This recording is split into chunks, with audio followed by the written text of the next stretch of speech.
Last 2 months revision strategy for CA foundation. So hi guys, welcome back to my channel. तो आज की video में बताऊंगी कि आपको लास्ट के 2 मंथ्स में कैसे पढ़ाई कर सकते हो और कैसे रिवीजन कर सकते हो जिससे कि आपका नेक्स्ट अटैम्प्ट जो कि है जनवरी 2025 अटैम्प्ट आपका क्लियर हो जाए।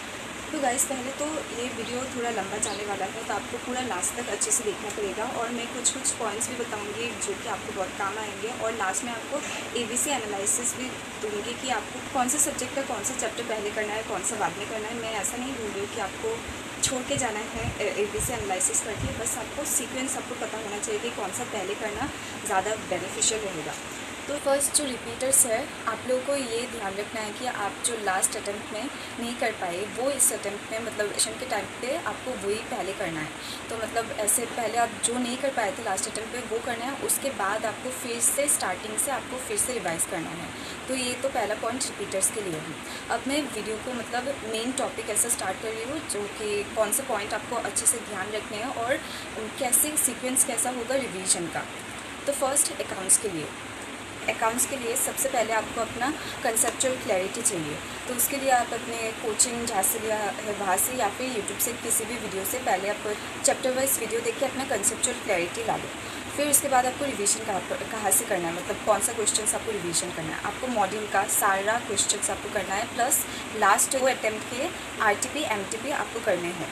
और इन क्वेश्चंस में आप देख पाओगे कि कुछ क्वेश्चंस रिपीटेड आते हैं और कुछ क्वेश्चन इजी होते हैं, लेकिन कुछ स्पेसिफिक पॉइंट्स होता है जो एडजस्टमेंट होता है जो थोड़ा ट्रिकी हो जाता है। तो आपको वो ट्रिकी एडजस्टमेंट को मार्क करना है, प्लस जो सेम क्वेश्चंस होते हैं उनमें से एक टाइप के क्वेश्चन को आपको मार्क करके रखना है जो आप अपने सेकंड रिवीजन में करोगे। सेकंड रिवीजन में आपको वही मार्क्ड क्वेश्चंस करने हैं और ये एनफ है अकाउंट्स के लिए। अकाउंट्स में आपको हाथ का स्पीड भी बढ़ाने का पूरा ट्राई करना होगा। अकाउंट्स ही नहीं, सारे मतलब अकाउंट्स लो दोनों के लिए आपको हाथ का स्पीड रखना ही पड़ेगा।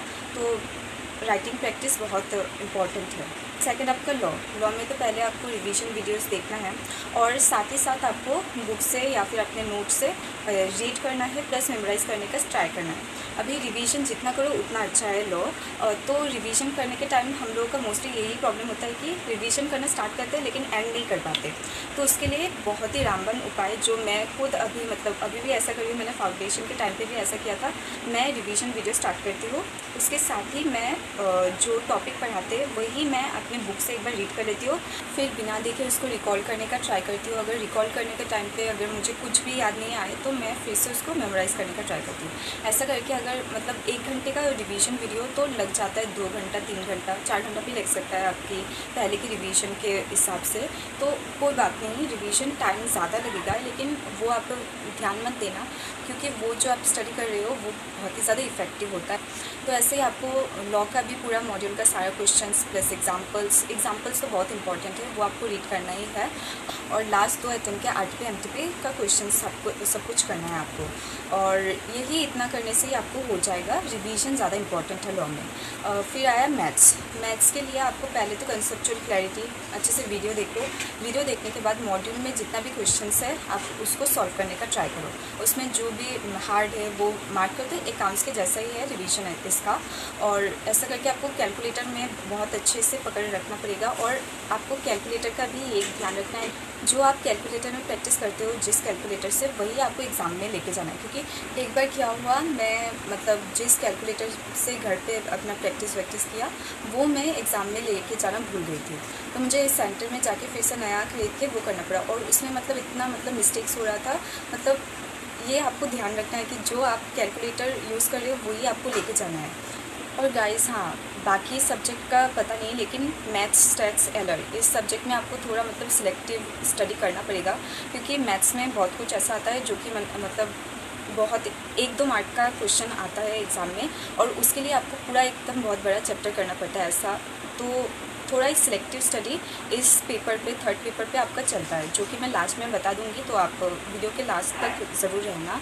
अभी फोर्थ पेपर जो कि है बिजनेस इकोनॉमिक्स, उसमें आपको A to Z सब कुछ करना है। और जैसे कि MCQ क्वेश्चन आता है तो आपको सिर्फ मॉड्यूल का एक लाइन आप रीड करना है। उसके लिए आप रिवीजन वीडियो भी देखो लेकिन बुक को आपको पूरा मॉड्यूल पे एक बार रीड करना है। उसमें जितने भी लास्ट में एग्जांपल्स है वो अच्छे से करना है। आरटीपी एमटीपी बस ये सब आपको करना है। और ये हो गया आपको रिवीजन कैसे करना है सब सब्जेक्ट्स का।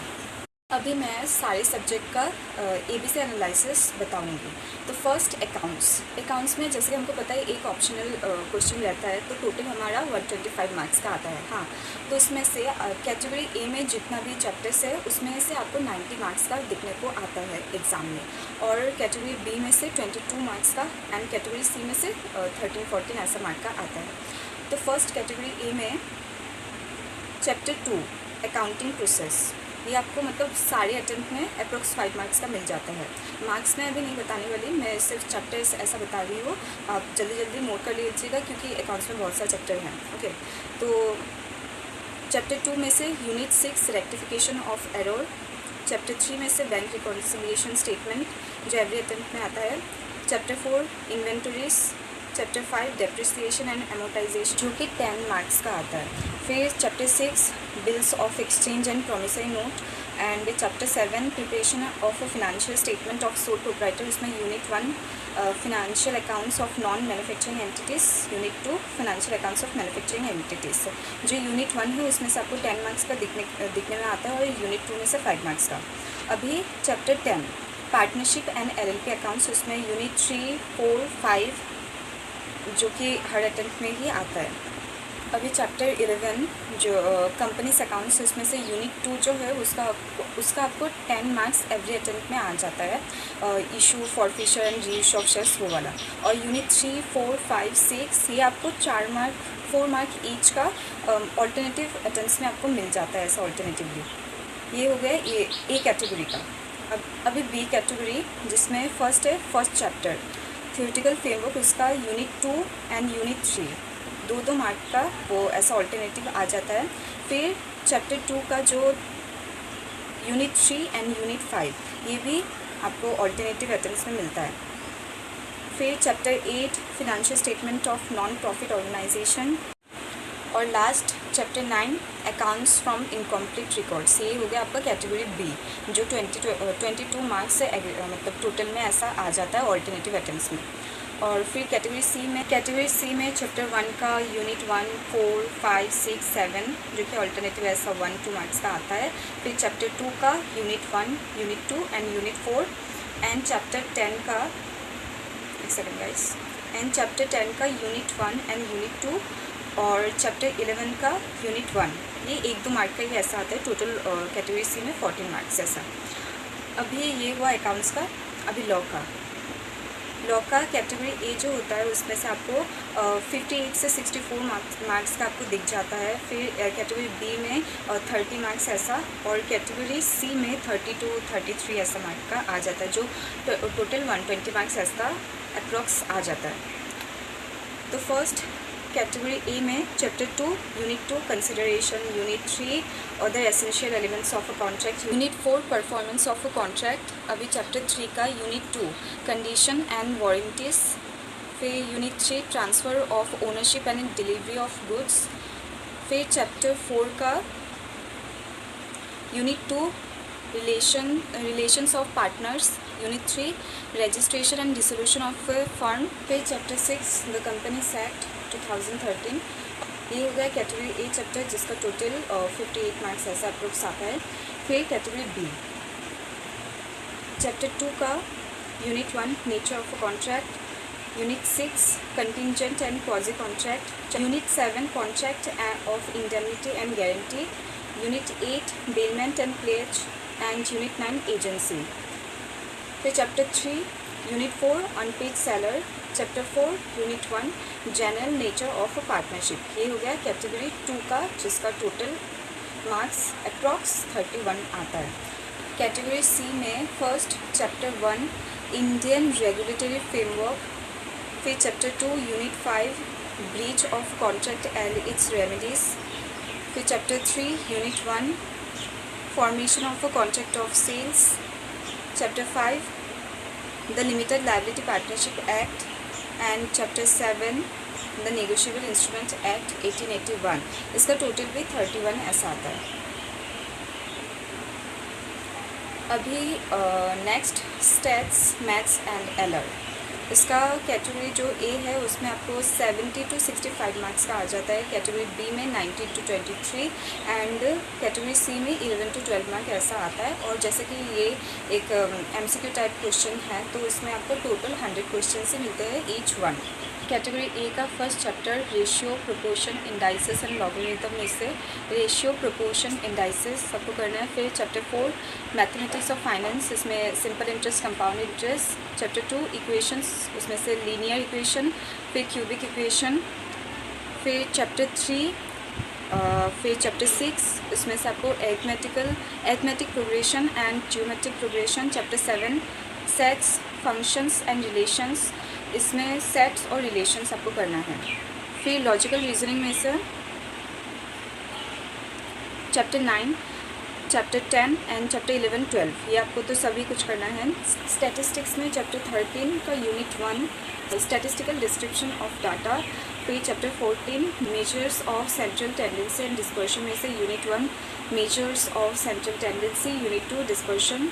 फिर chapter 17 correlation and regression. Chapter 18 index number, उसमें यूनिट 1 इंडेक्स नंबर्स ये कर सकते हो। इसका ये हो गया कैटेगरी ए जिसका टोटल मार्क्स आपको 70 ऐसे मिलेगा। फिर कैटेगरी बी में chapter 1 ratio proportion indices and logarithm में आपको लॉगरिथम्स आप कर सकते हो। फिर चैप्टर 4 मैथमेटिक्स ऑफ फाइनेंस में आप NUT कर सकते हो। फिर चैप्टर 2 इक्वेशंस में क्वाड्रेटिक इक्वेशन। और chapter 5 basic concept of permutation and combination में से आपको परम्यूटेशन कॉम्बिनेशन ये कर सकते हो। फिर chapter 7 sets, function and relation में आप फंक्शंस वो पार्ट कर सकते हो। फिर स्टैटिस्टिक्स जो चैप्टर 15 है उसका प्रोबेबिलिटी, ये कैटेगरी बी में आपको टोटल 19 मार्क्स ऐसा मिल जाएगा। फिर कैटेगरी सी स्टैटिस्टिक्स चैप्टर 13 का unit 2 sampling and chapter 16 theoretical distribution. And mathematics में chapter 7 sets, relation, functions, basics of limits and continuity में से unit 2 basics of limits and continuity. And chapter 8 basic concept of differential and integral calculus, differential calculus, integral calculus chapter जो है आप ये छोड़ी दो तो टोटल ऐसा 11 कैटेगरी सी में से 11 मार्क्स का आता है। ये हो गया स्टैट्स, मैथ्स एंड एरर का ABC एनालिसिस। अभी इकोनॉमिक्स में कैटेगरी ए में से आपको 50 मार्क्स ऐसा आ जाता है। फिर कैटेगरी बी में 35 मार्क्स और कैटेगरी सी में 50 to 40 मार्क्स ऐसा आ जाता है आपको।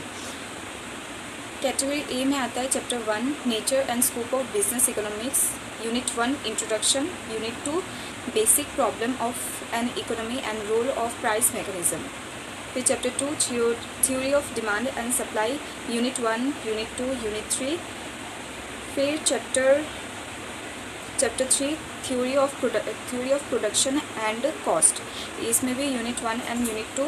फिर chapter 6 determination of national income, इसका unit 1 and unit 2। Chapter 8 money market, इसका भी यूनिट 1 एंड यूनिट 2 और एंड यूनिट 3 टोटल 50 मार्क्स ऐसा आता है।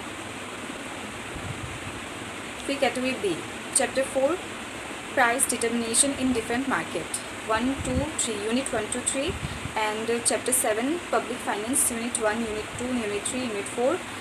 फिर चैप्टर 9 इंटरनेशनल ट्रेड, इसका unit 1, unit 2, unit 3, unit 4, unit 5। इसका ये सब मिला के 35 मार्क्स से ये कैटेगरी बी का है। एंड कैटेगरी सी में chapter 5 business cycle and chapter 10 Indian economy, ये आपको टोटल 15 मार्क ऐसा में मिल जाता है कैटेगरी सी का। बिजनेस इकोनॉमिक्स का मैं ये बोल रही हूँ कि आप एक भी टॉपिक को बिल्कुल भी मत छोड़ना। बाकी मैथ्स में आप थोड़ा जो हार्ड लगता है स्टैटिस्टिक्स का और मैथ्स पोर्शन का आप थोड़ा छोड़ सकते हो, LR आपको पूरा करना है। फिर लॉ का भी आप मैक्सिमम मतलब सभी करके जाओ, हाँ, क्योंकि थ्योरी है, पढ़ने से थोड़ा तो कुछ तो समझ में आता है ना। और अकाउंट्स में भी आप मैक्सिमम करके ही जाओ। आपको सभी करके जाना है। बस मैंने बोला आप मैथ्स टैक्स एलर में से मैथ्स का थोड़ा कैलकुलस ऐसा जो बहुत ज़्यादा हार्ड होता है वो आप छोड़ सकते हो। तो ये आपका मतलब पूरा ABC एनालिसिस मैंने दे दिया। अच्छे से भी पढ़ाई करना है, 2 महीना है, आराम से हो जाएगा। पहले 1 महीने में आपको अपना फर्स्ट रिवीजन अच्छे से पूरा मतलब मॉड्यूल को पूरा एक टॉपिक को आपको अच्छे से करना होगा। एंड जो नेक्स्ट मंथ होता है उसमें आप 2-3 बार रिवीजन कर सकते हो थोड़ा टाइम में। वैसे 2 मंथ से थोड़ा ज़्यादा ही टाइम बाकी है, तो आप आराम से कर सकते हो। आपको अगर पॉसिबल हो तो एक मॉक टेस्ट आप सब सब्जेक्ट का फुल कोर्स का आप दे सकते हो। और MTP RTP जो है वही आप कर सकते हो, वही 3 घंटा लगा के आप आराम से कर सकते हो। सो गाइस, आज की वीडियो में बस यही। अगर आप लोगों को अच्छा लगा होगा तो वीडियो को लाइक करना, चैनल को सब्सक्राइब करना। और आपको अगर कोई भी डाउट हो आप कमेंट सेक्शन में मुझे पूछ सकते हो। और कोई भी अगर टॉपिक चाहिए वीडियो बनाने के लिए, फाउंडेशन या इंटर का कुछ भी हो, आप मुझे कमेंट सेक्शन में पूछ सकते हो। मैं बनाने का ट्राई करूँगी अगर पॉसिबल हो। एंड सो गाइस, यही है आज की वीडियो में। तो मिलते हैं नेक्स्ट वीडियो में। बाय।